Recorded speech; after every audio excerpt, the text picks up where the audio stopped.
দর্শক, স্বাগত জানাচ্ছি আমাদের নিয়মিত আয়োজন এখন প্রকাশ অনুষ্ঠানে। আজকে মূলত আমরা কথা বলতে চাই যে বিষয়, সেটি হচ্ছে এখন রাজনীতি। গোটা আয়োজন জুড়ে আপনাদের সাথে থাকবো আমি মোস্তফা কামাল স্বপন।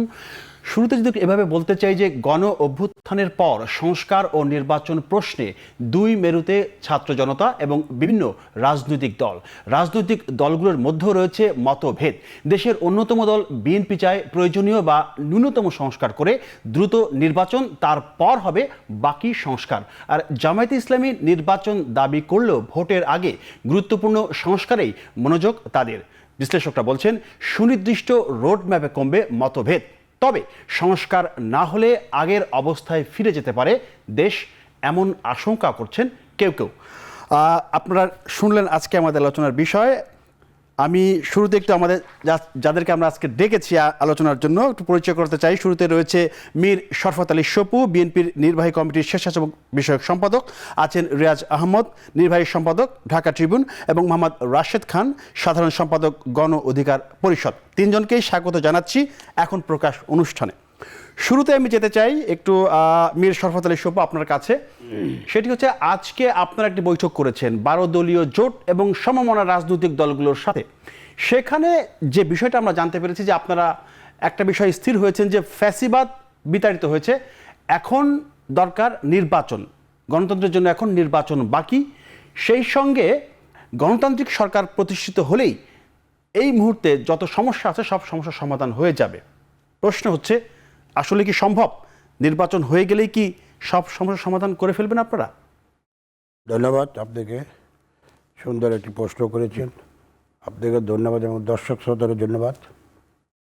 দেখুন, আমাদের আজকের এই দিনটা, যে আজকে রাত্রিটা পেয়েছি, আচ্ছা, আমরা বৈষম্য যারা ছাত্র আন্দোলন সংগ্রাম করে এবং আমরা যারা রাজনীতি করি গত 16 বছর আমরা মাঠ ময়দানে ছিলাম এবং আমাদের নেতা কর্মীদের নামে অসংখ্য মামলা হয়েছে।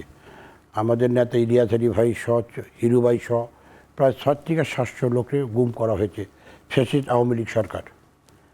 তারপরে আমাদেরকে প্রায় কয়েক লক্ষাধিক মামলা আমাদের দেওয়া হয়েছে। আমাদের সেক্রেটারি থেকে শুরু করে সবার নামে আমাদের মামলা হয়েছিল। জি। এবং আমরা আন্দোলন সংগ্রাম করে যখন একটা পর্যায়ে নিয়ে আসলাম, এদেশের আমরা ছাত্র জনতা, কৃষক, শ্রমিক, সমস্ত রিক্সাওয়ালা থেকে ঠেলা গাড়ি থেকে শুরু করে এবং মাদ্রাসার ছাত্র বলেন, সবাই মিলে এই দেশে রাস্তায় নেমে আসার পরে মাত্র 22 থেকে 25 দিনে জি, এই ফ্যাসিস্ট আওয়ামী লীগ সরকার বাধ্য হলো বাংলাদেশ থেকে ক্ষমতা চেঞ্জ করে, এবং সে বাধ্য হলো তাকে বাংলাদেশ ছেড়ে চলে যেতে। এবং সে চলে যাওয়ার পরে আমরা যে সরকার, এই বর্তমান অন্তর্বর্তী সরকার, ডক্টর ইউনূস সরকার, সেই সরকারের সমর্থন আমাদের দল থেকে দেওয়া হলো এবং সেই সরকার গঠন হলো। জি। হওয়ার পরে এখন যে আমরা অবশ্যই চাই ফ্যাসিবাদের বিচার বাংলাদেশের মাটিতে হোক, কারণ সদ্য মাত্র যে তাজা প্রাণগুলিকে ছোট ছোট স্কুলের বাচ্চা দ্বারা, কলেজের যারা, তারা রাজপথে নেমে মাত্র 2 হাত লাঠি দিয়ে খালি হাতে গুলির মুখে তারা প্রাণ দিয়েছে। এবং এই বিচার, এই গণহত্যার বিচার অবশ্যই শেখ হাসিনা বিচার বাংলাদেশের মাটিতে অবশ্যই হওয়া উচিত। আমরা এই বিষয়ে আসবো শুভ ভাই, কিন্তু আমরা জানতে চাচ্ছি যে আপনারা বলছেন যে গণতান্ত্রিক সবকিছুই প্রতিষ্ঠিত হবে নির্বাচন হলে, এবং সেই জায়গাটা সবসময় সমাধান আপনারা খুঁজছেন, ওই জায়গাটা একটু বলতে। আমি সেটাই বলতে আসতেছি। আচ্ছা, আমাকে তো এই কথা দিবেন, প্রেক্ষাপটটা তৈরি করতে হবে তো। জি।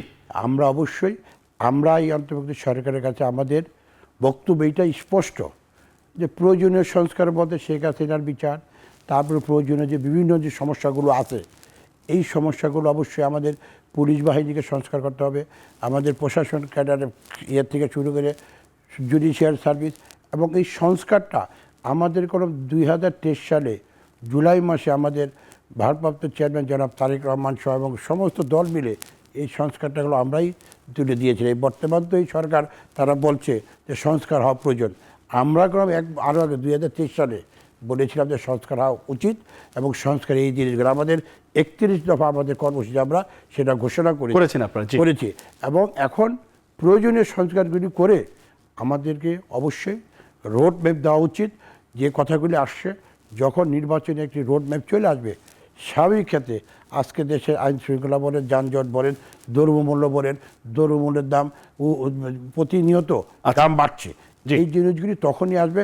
একটি দেশে তো গণতান্ত্রিক সরকার আসবে, মানুষ কথা বলার, ভোট দেওয়ার, মানুষ তো 16-17 বছর আন্দোলন সংগ্রাম করেছে তার যে কাঙ্ক্ষিত ভোট দেওয়ার জন্য। নির্বাচন কমিশন হয়েছে, সেই নির্বাচন কমিশন অভিনন্দন জানাই, একটি ভালো নির্বাচন কমিশন হয়েছে। আমি মনে করি এই কারণেই যে তারা আশা রাখি মানুষের যে আশা আকাঙ্ক্ষা সেটা তারা পূরণ করতে পারে। আসবো আপনার কাছে, আমি যেতে চাই রিয়াজ আহমদ আপনার কাছে, যেটা তিনি বললেন যে একটা নির্বাচনী রোড ম্যাপের কথা বলেন, সেই জায়গা থেকে একটু যদি বলেন যে আমরা দেখলাম যে অন্তর্বর্তী সরকারের প্রধান উপদেষ্টা ডক্টর মোহাম্মদ ইউনূস তিনি বলেছেন যে 2025 সালের আপনার শেষের দিকে অথবা 2026 সালের প্রথমার্ধে নির্বাচনের একটা কথা তিনি বলেছেন এবং পরের দিন তার প্রেস সচিব ব্রিফিং করেছেন যে 2026 সালের 30 জুনের মধ্যে অথবা এর কাছাকাছি সময় একটা নির্বাচন করা তাদের পরিকল্পনা রয়েছে। নির্বাচনের একটা রোড ম্যাপ মোটামুটি পাওয়া গেল যে একটা এই সময় হতে পারে। সেই সঙ্গে নির্বাচন কমিশনে বলেছে যে তারা ওই সময়ের মধ্যে নির্বাচন করে প্রস্তুত। আমরা এও জেনেছি যে এইবার নির্বাচন ব্যালট না ইভিএমে হবে, এবার নির্বাচন হবে ব্যালটে। মোটামুটি এই অল্প সময়ের মধ্যে অনেকগুলো সিদ্ধান্ত আমরা জেনে ফেলেছি। তাহলে বিএনপি যে বলছে এখনো ওইরকম রোডম্যাপ আসেনি, কিছুটা তো পাওয়া গেছে, সেই জায়গাটায় আপনি কিভাবে দেখছেন? মানে অনেক কিছু তো হলো আর কি, এখনো কেন নির্বাচন সবাই একটু ওই পর্যায়ে যাচ্ছে? জি, অনেক ধন্যবাদ আপনাকে।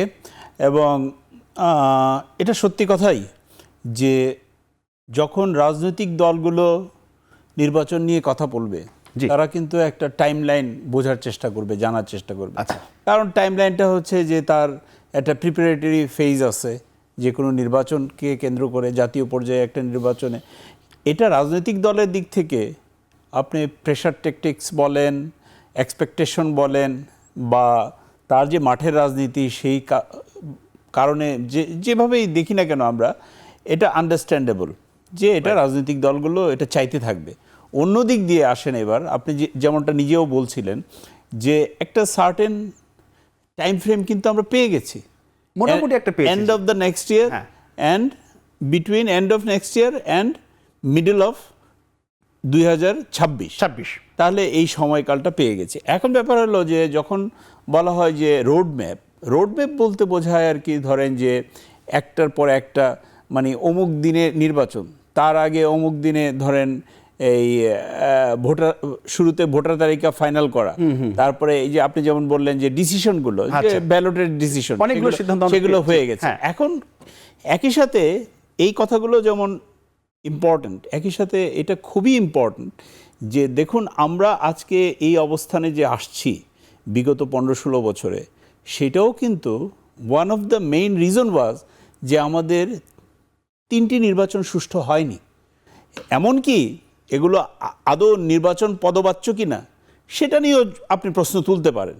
তো সেই রকম একটা জায়গা থেকে মানে কেউ যদি ভাবে যে শুধুমাত্র নির্বাচন অন্যতম একটা নিয়ামক গণতন্ত্রের, আমরা তো এর আগে অনেকগুলো গণতান্ত্রিক সরকার দেখেছি। এখন গণতান্ত্রিক সরকার আসলেই মানে গণতন্ত্র সব সমাধান হয়ে যাবে, সব সমাধান, তেমনটা ভাবার কোনো কারণ নাই। আমরা ভাবতে পারি তেমনটা ভাবার কোনো কারণ নাই। কিন্তু সেইটা আমরা তখনই ভাবতে পারবো যখন ন্যূনতম কিছু সংস্কার কাজ আমরা এগিয়ে নিতে পারবো। এটাও আমি বলছি যে এগিয়ে নেওয়া, কোনোটাই কিন্তু সমাপ্ত করার কথা আমরা বলতে পারি না।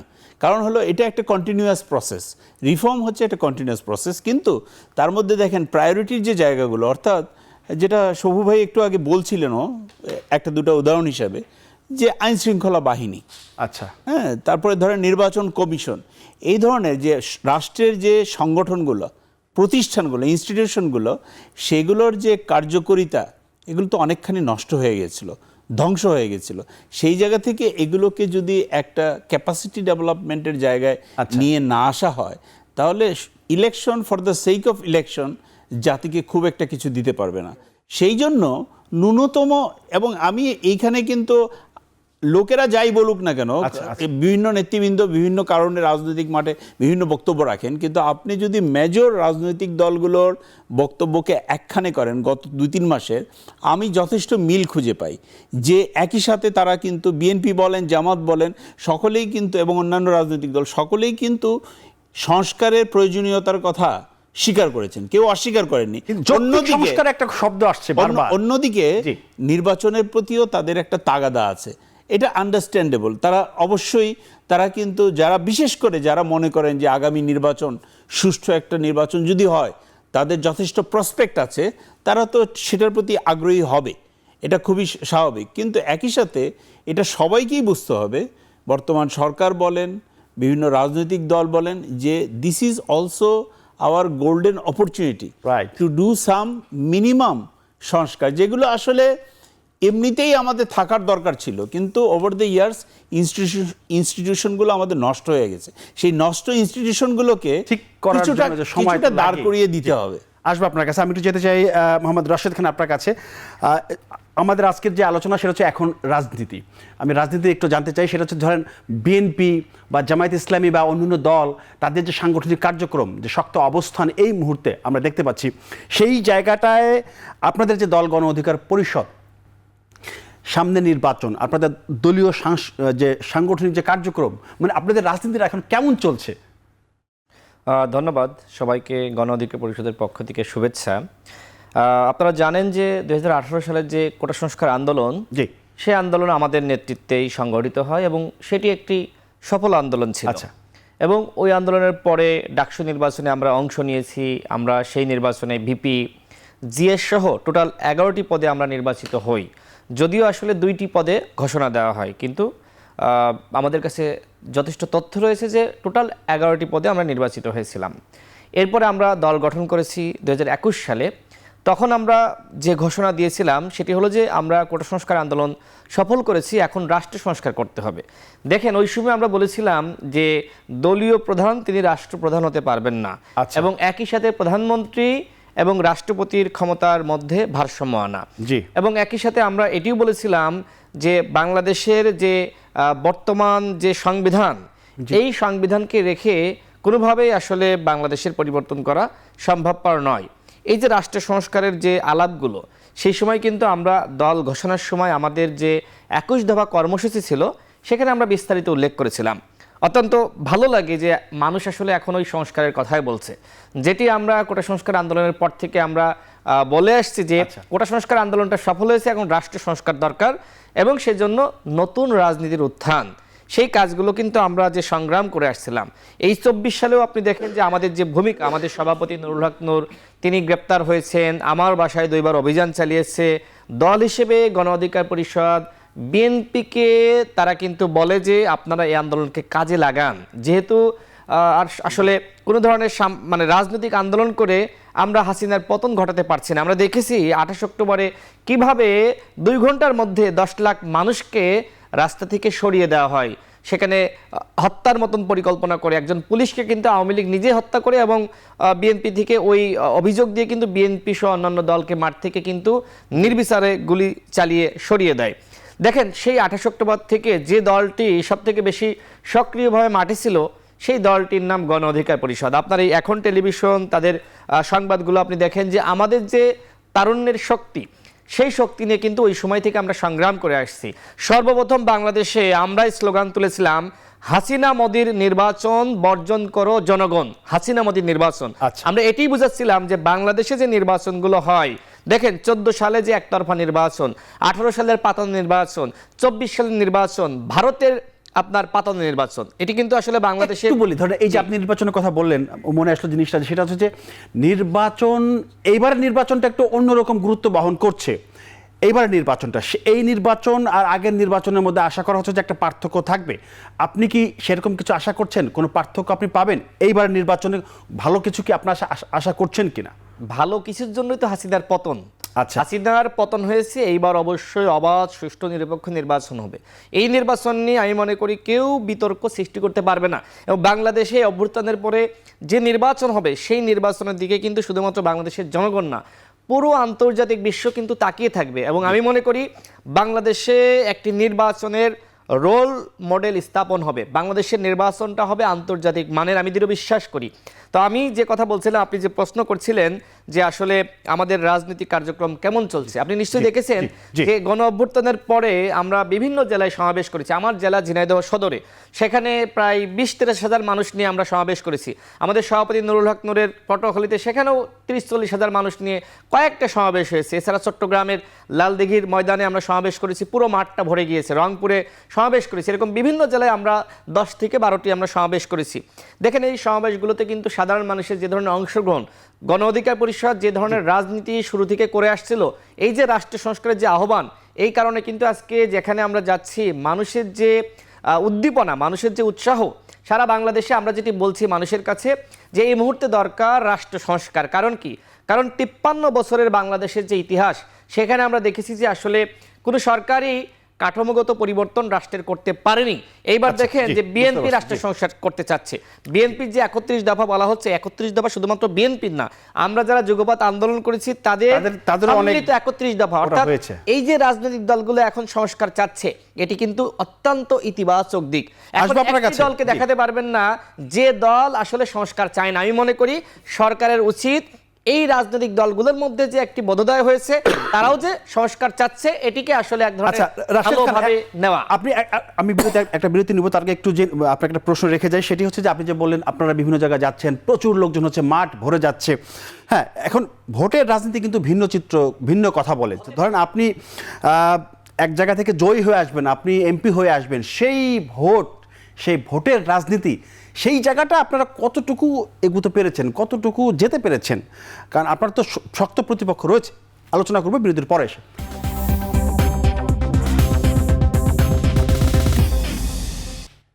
দর্শক, বিরতির পর আবারও স্বাগত জানাচ্ছি আমাদের নিয়মিত আয়োজন এখন প্রকাশ অনুষ্ঠান। আমরা কথা বলছিলাম রাজনীতি নিয়ে। এখন রাজনীতি আমি আবারও যেতে চাই সবভাবে আপনার কাছে, সেটি হচ্ছে যে মানে আপনি রাজনীতি নিয়ে কথা বলবেন, নির্বাচন নিয়ে কথা বলবেন, তারপরে একটু আমি আপনাকে বলতে চাই যে আজকে জামায়াত ইসলামের আমির কথা বলেছেন। তিনি বলেছেন যে সম্প্রীতির আগে ভারতীয়দের নিজের চেহারা আগে আয়নায় দেখা উচিত। এইটা আমার প্রশ্ন না, উনি অনেক কথা বলেছেন, তারপর এটা মনে হলো একটু গুরুত্বপূর্ণ আপনাকে বলি। আর একটা কথা বলেছেন যে আগামীর বাংলাদেশ তিনি তরুণদের হাতে তুলে দিতে চান, এরকম প্রত্যয় ব্যক্ত করেছেন। তাহলে অগ্রজদের কাজটা কি থাকবে, মানে অগ্রজরা তাহলে কি কাজ করবে? আপনারা যারা দীর্ঘদিন মাঠের রাজনীতি করছেন, তাহলে আপনাদের ভূমিকাটা, আপনাদের কাছে কি আমরা বাংলাদেশ দিতে চাচ্ছি না, নাকি এই জায়গাটা একটু পরিষ্কার করবেন? দেখুন, আসলে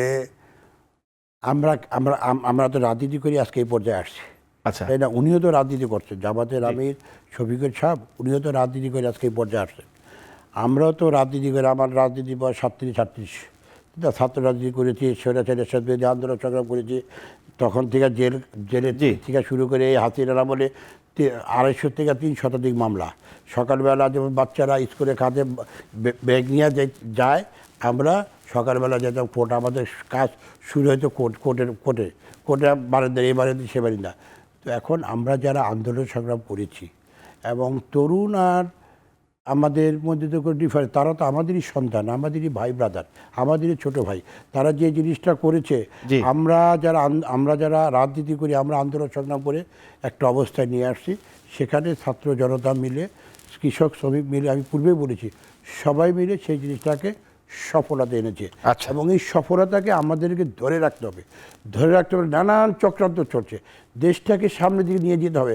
চক্রান্ত কি দেখেন, আপনি যদি ইসকনকে সামনে নিয়ে কত বড় একটা ভয়াবহ অবস্থা কাহিনী করতে চেয়েছিল, দেশটাকে তো অস্থিতিশীল পথে নিয়ে গিয়েছিল। সেখান থেকে আমরা অনেক কৌশল করে আমরা সেখান থেকে বেরিয়ে, তারপরও চক্রান্ত। এবং আপনারা দেখেছেন ফেসিবাদ শেখ হাসিনা ভারতে বসে সে কীরকম কীভাবে কথাবার্তা বলছে। এবং আশ্চর্যজনক ব্যাপার যে সে যা বলছে, গত কয়েকদিন আগেও সে বলেছে কী কথা, এবং সারা দেশে সে লন্ডনে একটি ভিডিও রেকর্ড করে ছেড়েছে। নানান চক্রান্ত চলছে। নির্বাচনটাকে সামনে একটি সুন্দরভাবে করে নিতে পারলে এটাই হবে আমাদের একটি সুন্দর কাজ। দেশটাকে আমরা সামনের দিকে নিয়ে যাই। কারণ একটা জিনিস খেয়াল রাখতে হবে, দেখুন যে এই দেশের মেধা যারা আছে। একটা প্রশ্ন করি, সেটা হচ্ছে যে আপনি দেশটাকে সামনের দিকে এগিয়ে নিতে চাচ্ছেন, কিন্তু আমরা দেখলাম যে 91-তে আপনার ক্ষমতায় ছিলেন, 2001 ক্ষমতায় ছিলেন, 2005-এ আপনার ক্ষমতায় এসেছিলেন। তো ওই সময়ের বিএনপি আর এখন যে বিএনপি, মানে কোনো পার্থক্য আছে?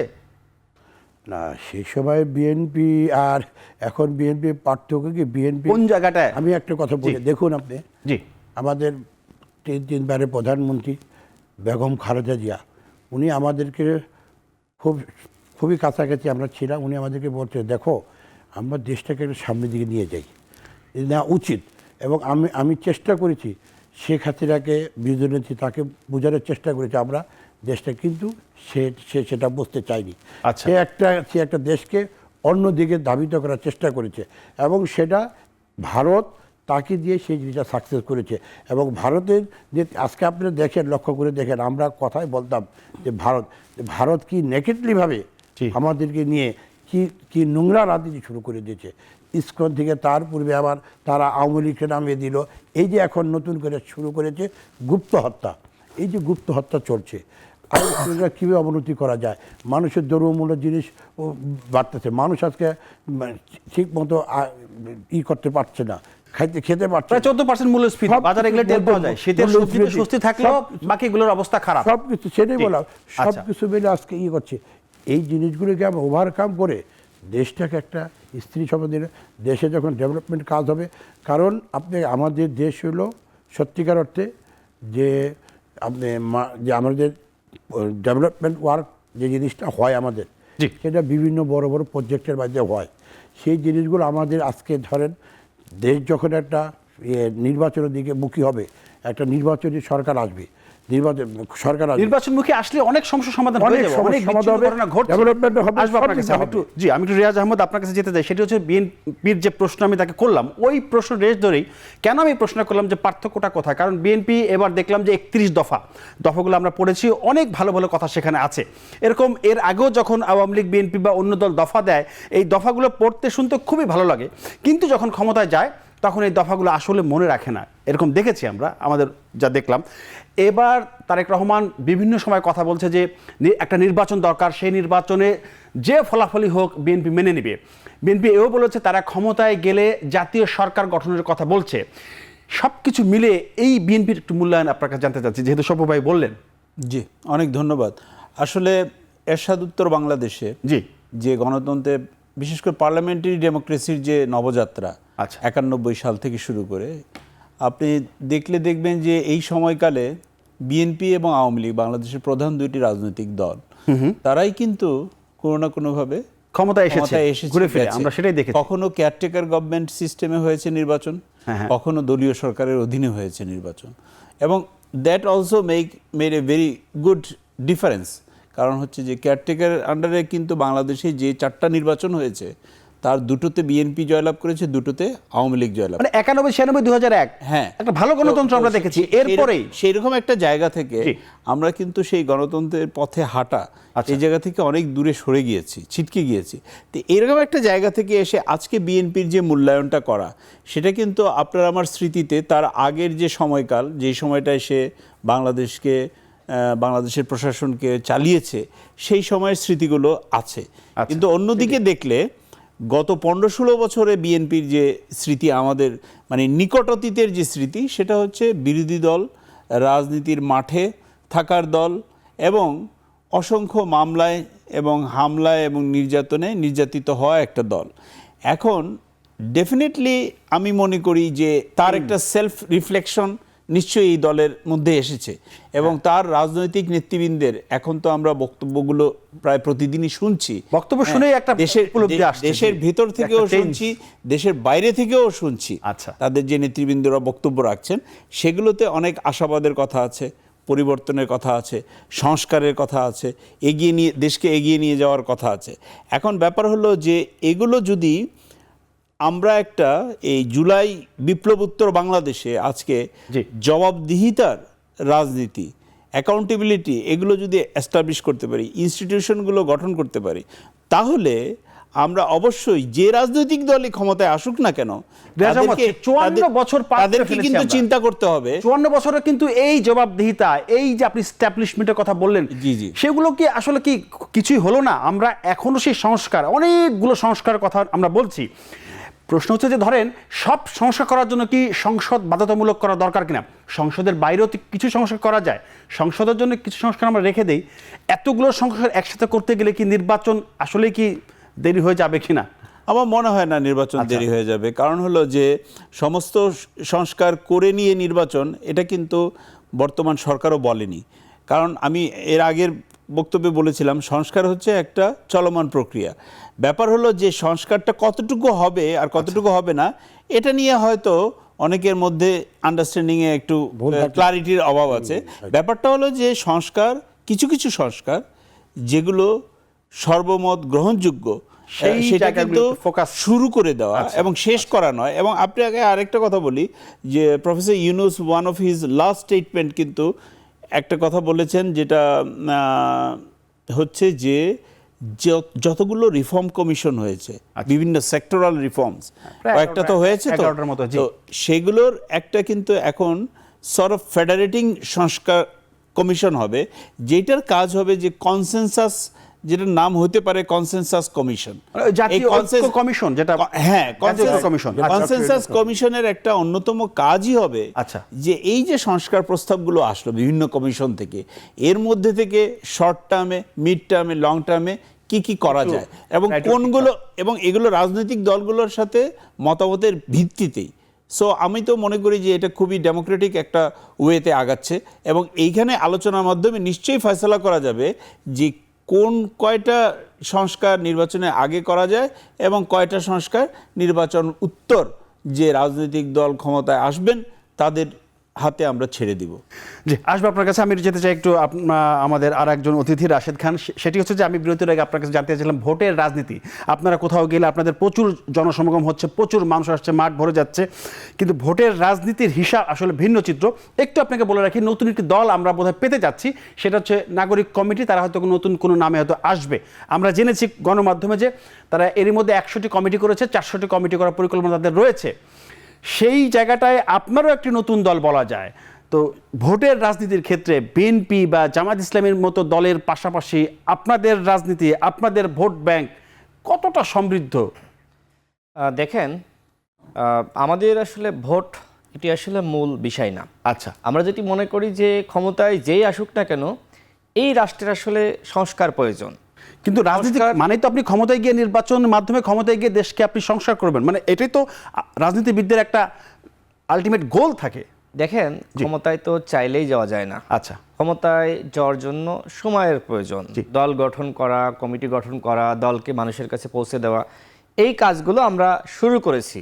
এবং আমাদের এই 3-4 বছরের যে যাত্রা দল হিসেবে, এর আগে তো আমরা ছাত্র রাজনীতি করেছি, অর্থাৎ টোটাল আমাদের 7-8 বছরের যে যাত্রা, মানুষের কাছে মোটামুটি আমরা পৌঁছাতে পেরেছি। গ্রামের একজন রিক্সা চালক, একজন শ্রমিক, এই যে আপনার টেলিভিশনে আমি আসলাম, আসার আপনার লিফটের সামনে 2জন দারোয়ান, তারাও কিন্তু আমাকে দেখে চিনলেন। এই যে ভালোবাসা এবং এক প্রকার মানে অনেকটা আনন্দিত ফিল করলেন যে রাশিদ ভাইকে সামনে পেয়েছি। তো এই যে মানুষের ভালোবাসা ডে বাই ডে তৈরি হচ্ছে, এটা তো অনেক বড় একটি পাওয়া। আমরা সবেমাত্র রাজনীতি শুরু করেছি, আমরা ছাত্র সংগঠন যখন গঠন করি, আপনি দেখেন যে আমাদের উপর কত নির্যাতন, নিপীড়ন। তো সেই ক্ষেত্রে এই যে মানুষের অধিকার আদায় করতে গিয়ে শেখ হাসিনার পতন, মোদি বিরোধী আন্দোলন তো বাংলাদেশে আমরাই করি। আমাদের আগে আনুষ্ঠানিকভাবে ভারতের আগ্রাসনের বিরুদ্ধে কেউ প্রতিবাদ করে নাই, হয়তো মুখে মুখে অনেক করেছে। বিএনপি বা জামায়াত ইসলাম অন্য দল তো করেছে, তারা হয়তো মানে আনুষ্ঠানিকভাবে রাস্তায় নেমে মোদির বিরুদ্ধে প্রতিবাদ করা একমাত্র আমরা করেছি। এরপরে আমাদের পরে হেফাজত নেমেছে, আর কেউ করে নাই। আচ্ছা, বাংলাদেশে আপনি আনুষ্ঠানিকভাবে আর কোথাও দেখাতে পারবেন না। যখন নুরুল হক নূর ডাকসুরি ভিপি, তখন কিন্তু সর্বপ্রথম ভারতের আগ্রাসনের বিরুদ্ধে, ভারতের যে সাধারণ মানুষ মুসলিমদের উপর যে নির্যাতন নিপীড়ন হচ্ছিল, সেই এনআরসি এবং সিএএ বিরোধী আন্দোলন, তখন কিন্তু সর্বপ্রথম আমরাই নেমেছি। ওই সময় ডাকসুতে আমাদের হত্যা চেষ্টা করা হয়েছে। অর্থাৎ বাংলাদেশে ভারতের আগ্রাসনের বিরুদ্ধে সংগ্রামটা আমরা করেছি। তো সেক্ষেত্রে এই যে সংগ্রামের যে সূচনা, এই যে 18 সাল থেকে 24 সাল পর্যন্ত গণ অধিকার পরিষদের থেকে সক্রিয় আর কোনো দল বা সংগঠন মাঠে ছিল? আমরা নানান কৌশলে, নানান ইস্যুতে প্রত্যেকটা সময় আমরা একমাত্র দল হিসেবে মাঠে ছিলাম, অন্যরাও ছিল। কিন্তু আমরা সেই কোটা সংস্কার আন্দোলন, আমাদের যে পথ চলা 18 সাল থেকে 24 সাল পর্যন্ত, আপনি রেকর্ড দেখেন, আপনার টেলিভিশনের যে রেকর্ড সেটি দেখেন, অন্যান্য গণমাধ্যম দেখেন, যে প্রত্যেকটা ইস্যুতে আমরা সংখ্যায় কম হতে পারি, কিন্তু আন্দোলনটা জিইয়ে রাখা, এই যে হাসিনা বিরোধী সংগ্রামটা জিইয়ে রাখা, এই কাজটা কিন্তু আমরাই করেছি। তো এখন আমি নির্বাচিত হয়ে এমপি হতে পারলাম কি পারলাম না, আচ্ছা, তার থেকে বড় রাশেদ, কথা আপনি যেহেতু- এই যে হাসিনার পতন ঘটানোর জন্য যে সংগ্রামকে ত্বরান্বিত করা, এইটার রেস ধরে আপনাকে একটা জিনিস জানতে চাই রাশেদ, সেটা হচ্ছে যে ধরেন স্বৈরাচার আওয়ামী লীগ বা কর্তৃত্ব বা আওয়ামী লীগ যেটাই বলেন না কেন, তারা তো বিদায় নিয়েছে। জি। এখন ক্ষমতায় গেলে স্বৈরাচার হবার যে শঙ্কা থাকে বিভিন্ন সময় রাজনৈতিক দলগুলোর, সেই শঙ্কা কি কেটে গেছে নাকি শঙ্কা এখনো আছে? সেটা কাটেনি। তবে হ্যাঁ। যারা রাজনৈতিক নেতৃত্ব তাদের সবার ভিতরেই কিন্তু ক্ষমতায় গেলে তো change, অন্য কিছু আমরা দেখি। জি। না, আগের সময় আর বর্তমান সময়টা এক না। এক না। আমাদের চোখের সামনে কিন্তু আওয়ামী লীগের পতন, আচ্ছা। শেখ হাসিনার সাম্রাজ্যের পতন হয়েছে, এটি বিএনপি বুঝতে Right, পারছে, right. জামাত বুঝতে পারছে, গণ অধিকার পরিষদ বুঝতে পারছে, এবং এমনকি এই যে নতুন সরকারের পৃষ্ঠপোষকতায় যে নতুন কিংস পার্টি আসতে যাচ্ছে, তারাও কিন্তু বুঝতে পারছে যে আগামীতে আসলে আর ওইভাবে ক্ষমতায় থাকা যাবে না, রাষ্ট্র সংস্কার মাস্ট। আমি কেন আসবো আপনার কাছে। জি। জি, আমি দেখেন, সরকার এখন যেটি করছে অত্যন্ত ভুল করছে। সরকারের কতিপয় উপদেষ্টা নতুন একটি রাজনৈতিক শক্তির উত্থানের পিছনে কিন্তু কাজ করছে। আপনি দেখেন যে পৃথিবীর ইতিহাসে কোথাও এইভাবে এই সরকার তো একটি নিউট্রাল গভর্নমেন্ট, এই সরকারের পৃষ্ঠপোষকতায় একটি দল গজিয়ে উঠবে, এটি কোনোভাবেই কাম্য না। কেউ যদি রাজনীতি করতে চায় তাকে সরকারের বাইরে থেকে রাজনীতি করতে হবে। এই গণ অভ্যুত্থান শুধুমাত্র কি জাতীয় নাগরিক কমিটি করেছে? এই নামে কি কোনো গণ অভ্যুত্থানের সময় দল ছিল? জাতীয় নাগরিক কমিটিতে যারা আসলো এদের কয়জনকে আমরা রাজপথে দেখেছি গত 15 বছরে? এদের কয়জনকে বা আন্দোলনের নেতৃত্ব দেখেছি? কিন্তু 18 সাল থেকে আমাদের সংগ্রাম, বিএনপির সংগ্রাম, জামাতের সংগ্রাম, অন্যান্য দলের সংগ্রাম, এই গণ অভ্যুত্থান তো কারোর একক সম্পদ না। সেটা আসলে এই যৌথ, গণ জি, অভ্যুত্থান সেটা শেষ সবাই সবাই মিলে। এক মিনিট সময় দেন আমাকে। জি, এই গণ জি। অভ্যুত্থানকে কেন্দ্র করে কেউ যদি এককভাবে দাবি করে, আওয়ামী লীগের স্টাইলে মনে করে এই গণ অভ্যুত্থানের একক দাবিদার আমরা, তারা তো আসলে এই আওয়ামী লীগের চেতনার মতন করে চেতনা তৈরি করছে। এই গণ অভ্যুত্থান গণ অধিকার পরিষদের, এই গণ অভ্যুত্থান বিএনপির, জামাতের, এমনকি বৈষম্য বিরোধী ছাত্র আন্দোলনের। সুতরাং তারপরেও যদি বৈষম্য বিরোধী ছাত্র আন্দোলন কোনো দল গঠন করতে চায়, কোনোভাবেই সরকারের সহযোগিতা নেওয়া যাবে না। এখন এই যে তারা বিশাল বড় বড় প্রোগ্রাম করছে, একজন সমন্বয়ক তার এলাকায় যাচ্ছে 84টি তরুণ, হাউ ইজ ইট পসিবল? এই টাকাগুলো কই থেকে আসছে? আপনি খোঁজ নিয়ে দেখেন কি হচ্ছে এখন। বিভিন্ন সমন্বয়করা সচিবালয়ে নানান সময়ে নানান তদবিরে ব্যস্ত রয়েছে। খোঁজ দেন আপনি, আপনার কাছে আমার থেকে বেশি তথ্য। জি। অনেক সাংবাদিক আমাকে জানিয়েছে, ভাই যা হচ্ছে এটি কোনোভাবে গণ অভ্যুত্থানের চেতনা হতে পারে না। আজকে এই যে সরকার ছাত্রদেরকে বিভিন্ন জায়গায় দায়িত্ব দিয়েছে, এর মাধ্যমে ছাত্রদেরকে সরকার কিন্তু বিতর্কিত করছে। একটা বিরতি এই নিয়ে ছাত্রদেরকে মানুষ কিন্তু দেবতা মনে করতো। আজকে দেখেন সামাজিক যোগাযোগ মাধ্যমে, বিভিন্ন গণমাধ্যমে নানান বিতর্ক ঘুরপাক খাচ্ছে। আমরা সরকারকে বলবো রাষ্ট্র সংস্কার করেন, আমরা সহযোগিতা করছি, বিতর্ক আসলে হ্যাঁ, বিতর্ক দল থাকবে, গঠনের পিছনে আলোচনাও থাকবে। নাটাই ঘোরায়েন না, এটা জি। মানুষ ভালোভাবে এক নেবে। মিনিট, জি, আসবো আপনার কাছে একটা বিরতি নিয়ে। দর্শক, একটা বিরতি নিচ্ছি, ফিরছি শীঘ্রই, আশা করি সাথেই থাকবেন।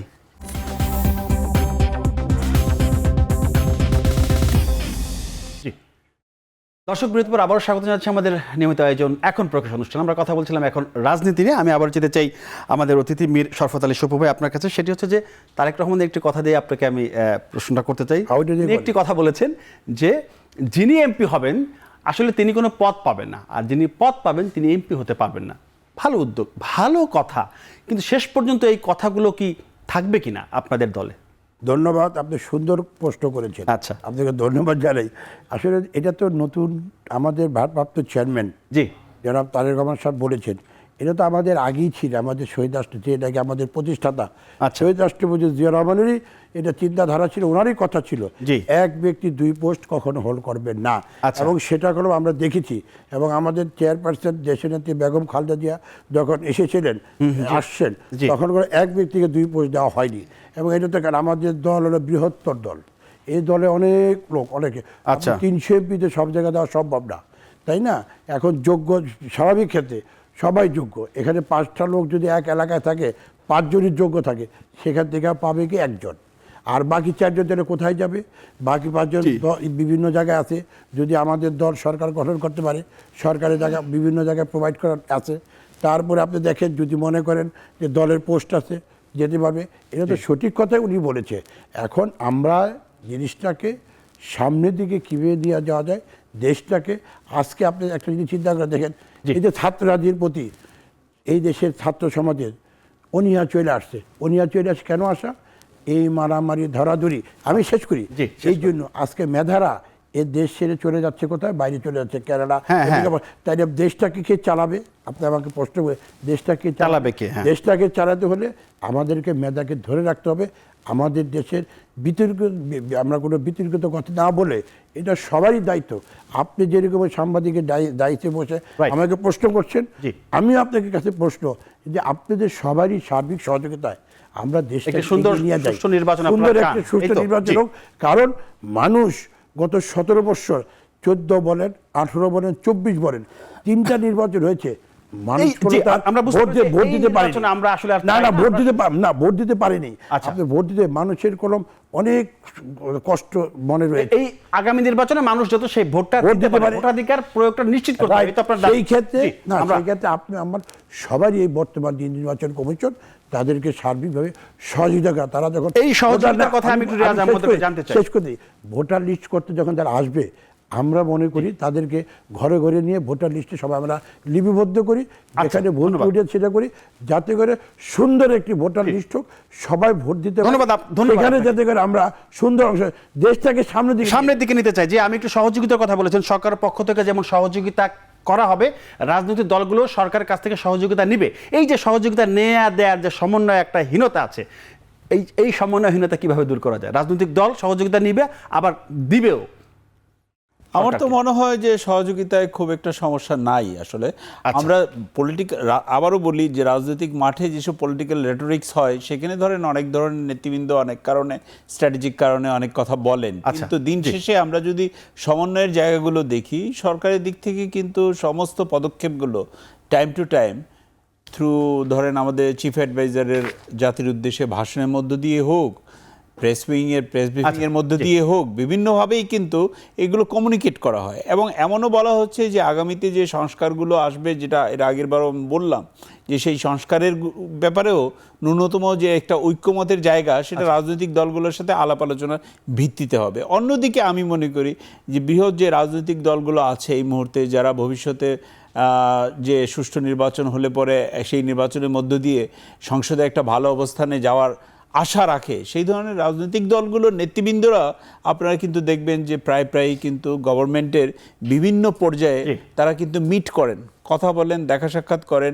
তো তার মধ্যে দিয়ে আমার মনে হয় যে সহযোগিতার যে জায়গাটা, সেটা কিন্তু অব্যাহত আছে। আচ্ছা, যে ধন্যবাদ আপনাকে। আমি একটু যেতে চাই রাশেদ খান আপনার কাছে। সেটি হচ্ছে যে মানে রিয়াজ আহমদ যেটা বললেন যে মানে সংসদে যাওয়া, নির্বাচনে যাওয়া, সেই জায়গাটা ধরেন আমি বারবারই বললাম, বিএনপি বা জামাত বা অন্য দল, আপনাদের যে দল, সেই দল আপনারা এখন যে নির্বাচন পদ্ধতি, ওয়েস্টমিনিস্টার পদ্ধতি আমরা বলতেছি, কিন্তু আপনারা কি এই যে সংখ্যানুপাতিক নির্বাচনের কথা বারবার বলা হয়েছিল, সেই জায়গাটা আসলে আপনারা যারা ছোট দল, সেখান থেকে কিন্তু খুব বেশি ওইরকম প্রস্তাব আসতেছে না। যে আপনি ধরেন আপনারা 1% ভোট পাইলেও আপনারা 3টে আসন পাবেন, ধরেন 0.33% ভোট পাইলেও আপনারা 1টা আসন পাবেন।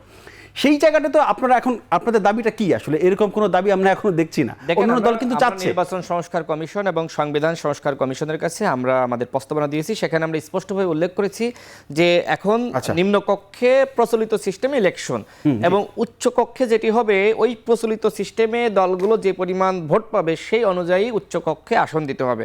আশা করি উত্তর পেয়েছেন। দেখেন, এই সরকার রাষ্ট্র সংস্কার করতে চাই। আমরাও মনে করি যে নির্বাচনের আগে যেমন বিচার বিভাগের সংস্কার হতে হবে, পুলিশের সংস্কার হতে হবে, নির্বাচন কমিশনের সংস্কার হতে হবে, এরকম গুরুত্বপূর্ণ সংস্কারগুলো করার পরেই কিন্তু ইলেকশনটা দেওয়া যায়। তো আমি আসলে মনে করছি যে এই সরকার আসলে সংস্কার খুব বেশি করতে পারবে না, কারণ উপদেষ্টা পরিষদে আমরা দেখতে পাচ্ছি যে সেখানে নানান ধরনের সমস্যা। একজন উপদেষ্টা সকালে এক কথা বলেন, বিকালে আর একজন উপদেষ্টা আরেক কথা বলেন। বাংলাদেশের আইন শৃঙ্খলা পরিস্থিতি পুরোপুরি ভেঙে পড়েছে। আমরা দেখতে পাচ্ছি, আমি 1 মিনিটে শেষ করি, আমরা দেখতে পাচ্ছি আমাদের স্বরাষ্ট্র উপদেষ্টা কোনো কাজ করছেন না। বাংলাদেশে দেখেন ডিসিএসপি গুলো কোনো কাজ করছে না এখনো পর্যন্ত। শেখ হাসিনাকে ফিরিয়ে আনা হবে কি হবে না সেই বিষয়ে কোনো কথা শুনছে না। আওয়ামী লীগ জাতীয় পার্টিকে নিষিদ্ধ করা হবে কি হবে না সেই কোনো কথা শুনছে না। সেনা হেফাজতে আপনি নিশ্চয়ই জানেন 626 জন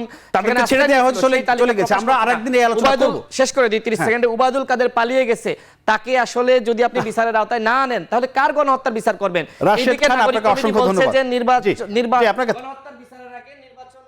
তার মানে আপনি ওবায়দুল কাদেরকে শেখ হাসিনাকে পালিয়ে যেতে সহযোগিতা করলেন, তারা আবার- জীবনে আবার আসতে পারবে না, নির্বাচনের কথা জীবনে বলছেন। কি তাহলে একটু বাংলাদেশে পরস্পর নির্বাচন হবে না? বিরোধী। এটি হ্যাঁ। কোনোভাবে হতে পারে না। রাশেদ খান, আপনাকে ধন্যবাদ। রিয়াজ আহমদ, আপনাকেও ধন্যবাদ। সেই সাথে ধন্যবাদ জানাচ্ছি মীর শরফত আলী সপু। তিনজনকে অসংখ্য ধন্যবাদ। এই অনুষ্ঠানে একদম শেষ পর্যায়ে যদি যাওয়ার আগে একটু শুধু বলতে চাই যে নির্বাচন ও সংস্কার নিয়ে রাজনৈতিক দলগুলোর যে সমস্যা, যে মতভেদ, সেখানে দ্রুত সংস্কার শেষে সুনির্দিষ্ট রোডম্যাপ দিলে এর অবসান হবে বলে মত রাজনৈতিক বিশ্লেষকদের। তারা বলছেন সংবিধান, পুলিশ, প্রশাসন, বিচার বিভাগ এবং নির্বাচন ব্যবস্থা সংস্কার না করে নির্বাচন আয়োজন করলে আবারও ফ্যাসিবাদের পুনর্জন্ম হতে পারে। দীর্ঘদিন রাজপথে ফ্যাসিবাদী রোধ দলগুলোর একাধিক নেতার কণ্ঠেও শোনা গেল সুষ্ঠু নির্বাচনের জন্য নির্বাচন পূর্ব আমূল সংস্কারে জোর দিতে। প্রকৃতপক্ষে প্রত্যাশিত ও সংস্কার দ্রুত নির্বাচনের মাধ্যমেই দেশ গণতান্ত্রিক ধারায় ফিরবে বলে মত সবার। আজ এ পর্যন্তই। আগামীতে নতুন কোনো বিষয় নিয়ে আমরা কথা বলবো। সে পর্যন্ত সবাই ভালো থাকবেন, নিরাপদে থাকবেন। সবাইকে ধন্যবাদ। শুভরাত্রি।